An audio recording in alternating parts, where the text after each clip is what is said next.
Kuwait দখল করার অপরাধে ইরাককে $52 বিলিয়ন জরিমানা দিতে হয়েছিল। ঠিক এখন ইরানও আরবদের কাছে $270 বিলিয়ন চাইছে। কারণ ইরানের কথা হলো আরব বিশ্বের দেশগুলোই আমেরিকাকে ডেকে এনে যুদ্ধ বাঁধিয়ে দিয়েছে এবং ইসরায়েলও আমেরিকার ঘনিষ্ঠ বন্ধু।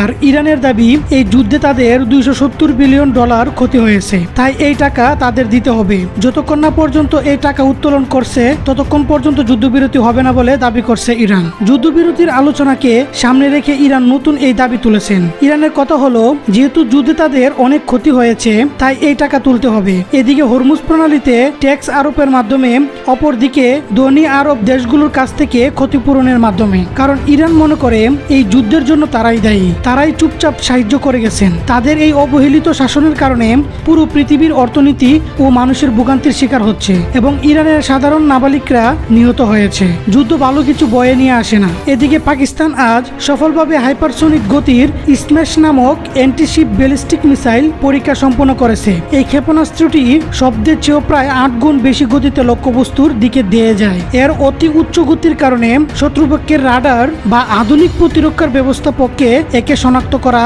বা মাঝপথে ধ্বংস করা প্রায় অসম্ভব। এটি একটি বহুমুখী ক্ষেপণাস্ত্র যা সমুদ্রে বড় যুদ্ধজাহাজ বা বিমানবাহী রণতরী ধ্বংস করার পাশাপাশি স্থলের লক্ষ্যবস্তুও নির্ভুলভাবে আঘাত হানতে সক্ষম।